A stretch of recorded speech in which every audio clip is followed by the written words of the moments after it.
Greetings! So, back by very popular demand, I've once again searched far and wide through the very depths of Steam and procured a second selection of weird and obscure games to share with you today. In a similar vein to my previous video, there is a variety of genres, but surprisingly, half of them aren't roguelikes, and there's not a boomer shooter to be seen. I know, unheard of. I did find, however, some of the most unique and downright weird games I've played to date. From what's on screen, you can probably guess which one I'm referring to. It's this retinal assault I'll be talking about in a moment. Although, this isn't to say I don't have a little something for everyone. Besides, I know you guys like these freaky little games with freaky graphics. From another strange FPS, to very normal gardening, to asteroids crossed between Path of Exile. Without further ado, let's venture into the first game.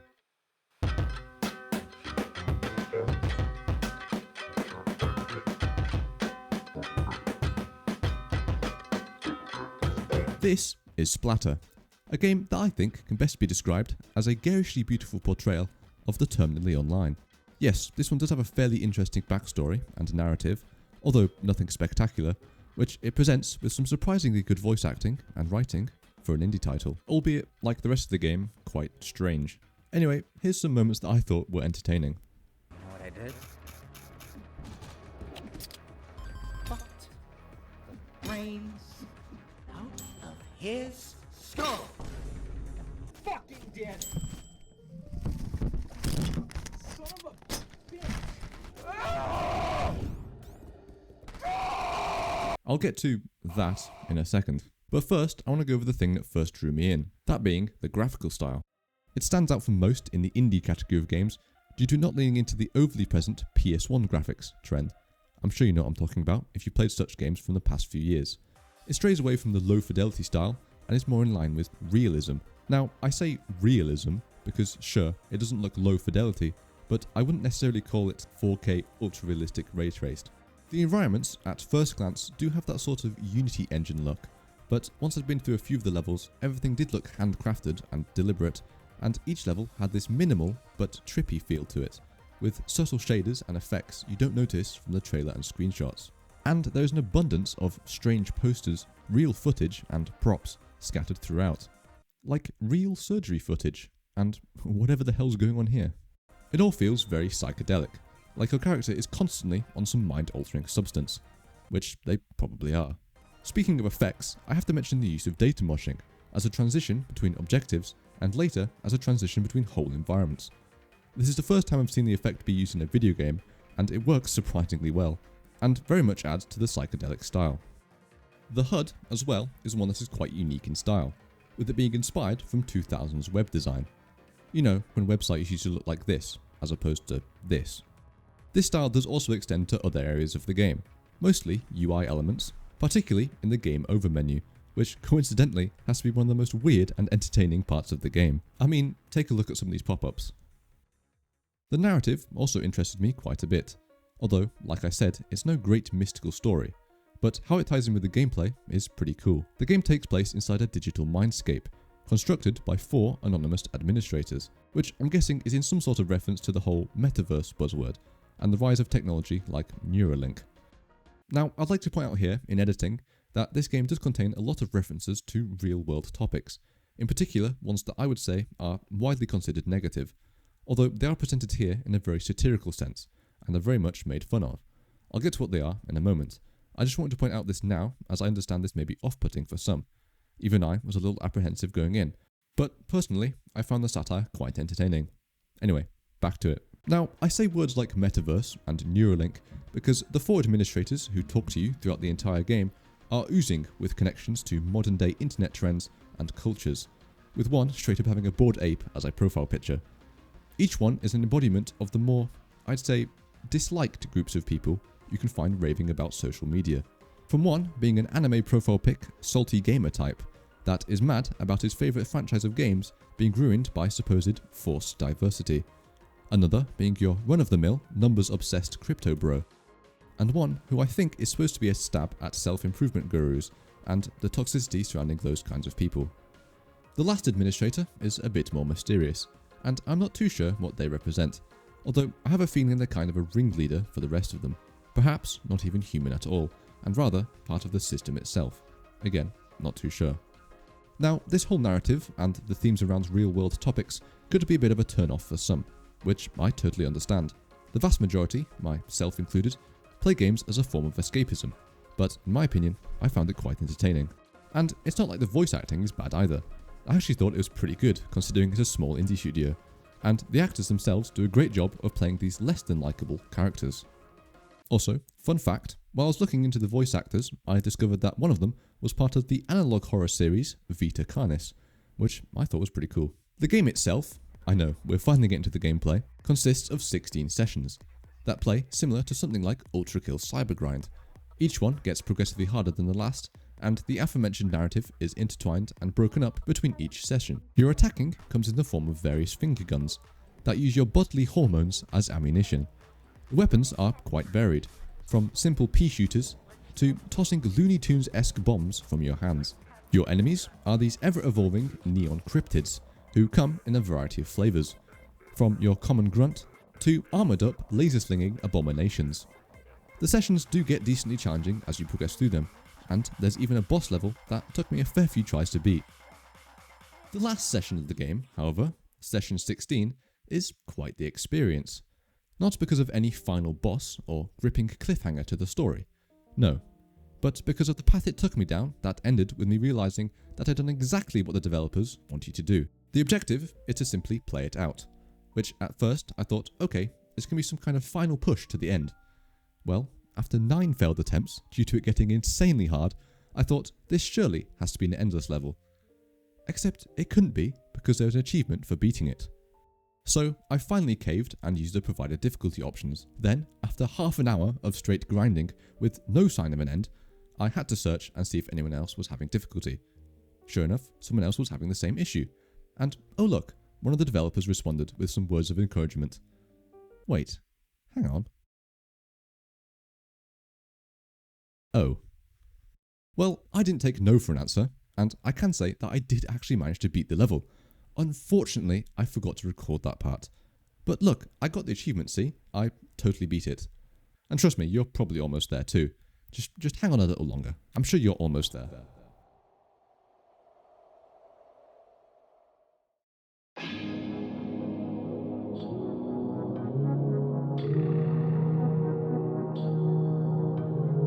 Grunn is a totally normal gardening game about tending to maintenance work on a very normal house in the Dutch countryside. I'm sure nothing out of the ordinary will happen here. The game has this very peaceful feel to it at first, with its cozy, low-fidelity style. This, paired with the relaxing music and ambience, you'd be none the wiser about what's ahead. But as you go about completing your list of chores, things quickly get a bit uncanny. All the people you talk to speak some sort of gibberish you can't understand. And some of them are a little too interested in following you around. There are certain passageways that don't really make any sense, and the more you explore, the more you sense someone or something is watching. I guess this is how the Dutch greet outsiders. It's made evident pretty early on that there's more to this quiet town than meets the eye. Quite a lot more, in fact. There are currently 11 different endings you can achieve, all varying in how complex they are to complete. Sure, you can be sensible and go and collect all the tools required to fix up the garden, and even the other areas if you're feeling up to the task, then come Monday, hop on the bus and leave without too much trouble. But the true secrets? Well, you're going to have to piece those together as you progress, and will take a fair bit longer than the shorter endings. I'm not going to spoil too much, as it would pretty much ruin the game, but I'll give you the very basic rundown of how you go about solving the puzzles. Upon arriving, you'll happen across your first Polaroid. These are placed all over this world, and others, offering you hints for various puzzles. Usually this is done by showing you where the item needed can be found. But you'll have to explore to discover where things are. Exploration is the main drive here, next to the puzzles and, of course, the gardening. Looking through every nook and cranny is very much rewarded, whether that be happening upon a penny to spend at the shop, or discovering a shortcut between areas. However, remember that curiosity drowned the cat, so make sure to pay attention to your surroundings. If you do end up finding yourself face to face with the invisible man in the sky, you'll have to restart back on Saturday. Yes, this does mean that all the hard work you put into making the garden look presentable will be reversed, but keep in mind that completing all the work isn't necessary for getting all the endings, only a couple of them. There isn't a whole lot else I can say here without spoiling things, So if you think you'd enjoy exploring this mysterious little town and solving its secrets, I would highly recommend you give the game a try. There's quite a lot to discover with the amount of endings there are, and I have yet to get all of them. But from what I have played, things got pretty occult, shall we say.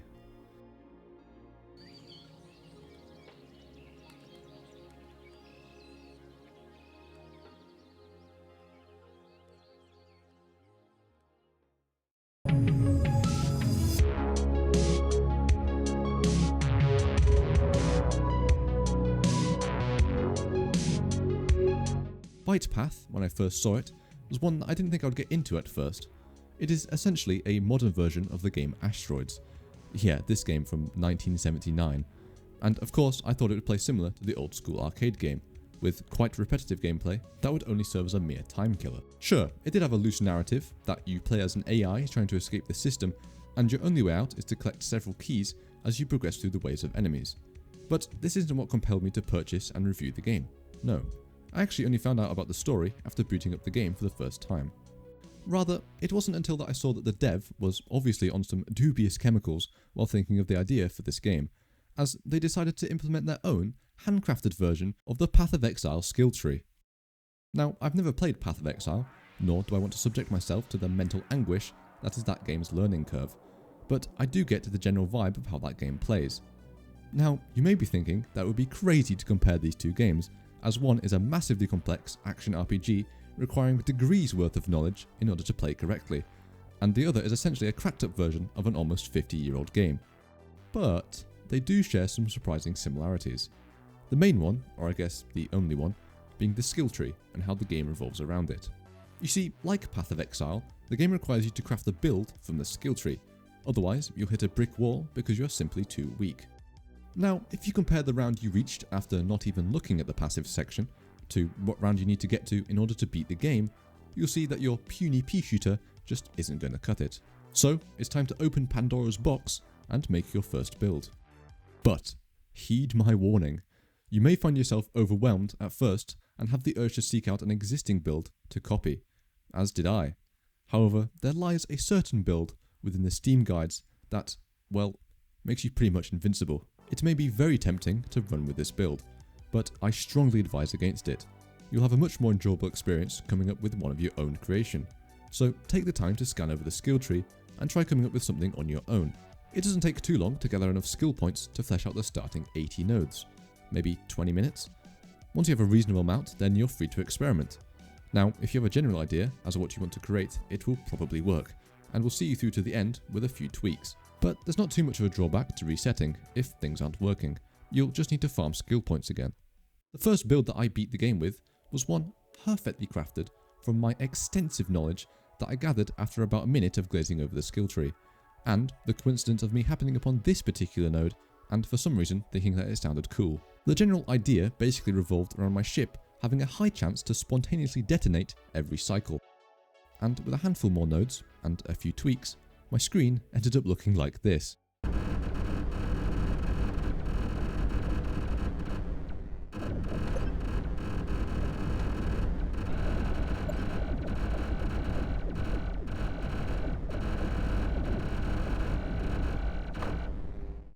Now, would I recommend this build? Well, on one hand, it is very minimal. Minimal here meaning minimal user input. Just rotate in the middle of the screen and you'll be set until about round 42, just enough to beat the game. The glaring downside, however, is the minor lack of visibility and the risk of developing a migraine or having a fatal seizure. Your ship essentially becomes the embodiment of the unbridled rage of a certain country after their naval base was destroyed, and the enemies, well, they're starting to look pretty Japanese. You also have different classes and devices to play with and add to your build. The classes are purchased in order from rank 1 to rank 9, with rank 9 classes having the biggest change on your stats. Your classes cannot be changed without resetting them completely. The devices are your roster of ships, and can be switched out anytime after you purchase them. I did manage to beat the game for the first time after about 4 hours, at which point I was told actually I didn't completely beat the game, and this was the first of 5 cycles I have to complete to reach the max number of available skill tree nodes. But obviously you're not playing the game for the narrative, rather to make a build and see how far you can get, before either the game crashes or you do. I've yet to experiment with the full 100 nodes you can supposedly unlock, so who knows what devious creations you can craft given enough time. I would say that the replay value of this game is pretty high, and I'll probably come back to it every now and again. I do believe there are some very minor bugs. One that I ran into was that a node got stuck and I couldn't reset it without resetting the rest. But there's a mod for this game which I think patches things like this. Still, I would definitely recommend this gem of a game.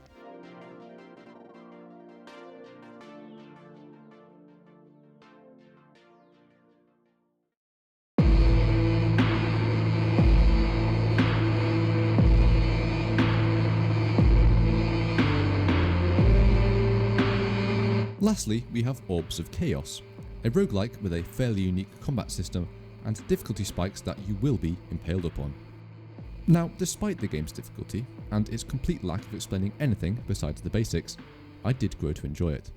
Probably because I like the style of the game. It has this very grungy and noisy tone to it. I mean, the developer is literally called Noisecore, so no surprise. But this, paired with the art style being themed around Lovecraftian horrors, and it being framed in a retro manner, it makes it feel like the game would be found on an old arcade machine inside a fantasy tavern. The music, I found, was not really my cup of tea. I know, we're breaking out the British terms here.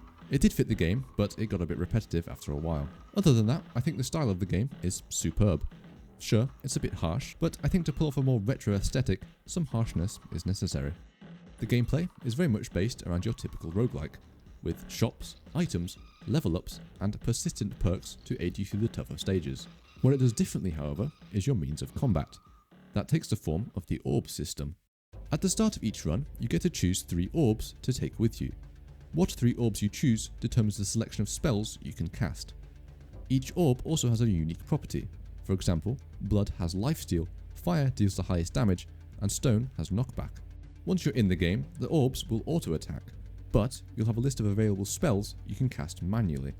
To cast one, change your orbs to the matching combination of the spell you want and hit E. Then the spell will go into the first of 2 slots for casting with your mouse. The spells will damage all enemies, but the auto-firing orbs will only damage the enemies with corresponding colours, so blood damages red and fire damages orange.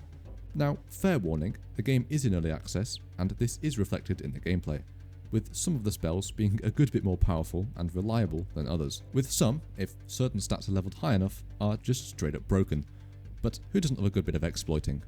Though I'm sure the game will become more balanced with time. This aside, the main loop of the game is pretty fun. It has you dealing with hordes of enemies that get increasingly more difficult with time. Nothing too crazy here. However, every 3 minutes you'll be thrown against a boss, and this is where the previously mentioned difficulty spikes rise up to jab you in the ass. The first boss, okay, not too much of an issue. I struggled a bit with the lasers before I decided to actually start dodging them, but after that, no problem. The second boss slapped the shit out of me over and over and over again. Why? Well, the first boss has this nice, well-defined arena that you can clearly see, and you know exactly what you're attacking. Boss 2, on the other hand, well, what exactly are we looking at here? The solution to this boss took me a good bit of trial and error, but ended up being quite simple. You basically have to navigate right up against this barrier. Yes, the one that looks exactly like the laser that kills you in one hit, and follow it up to the thing you have to kill. There's another barrier opposite to whichever one you followed up, and they make a V shape. In between them is a third red line, and this is what damages you. You see my confusion now? Anyway, make sure to dodge this, and you'll be set. The other bosses are much less confusing, and are a great deal more straightforward than the Night Terror. And they are quite plentiful, with over 7 of them currently in the game. All in all, I'd say Orbs of Chaos is a well thought out roguelike that does need some tweaking, but given time could be even better than it is now, which at the moment is still a very fun game. It is a relatively new title and definitely needs some more attention, so if you think you'd enjoy it, I'd say it's worth the price. I hope you enjoyed this selection of weird and obscure games, and be sure to stick around as I have plans to do more in-depth stuff, similar to this previous video, because a whole lot of you seem to enjoy that one. If you have any games of similar nature that you found and enjoy, and you think I should check out, feel free to leave a comment. And with that, I'll see you next time. Bye-bye. Alright. Recording over. Fuck!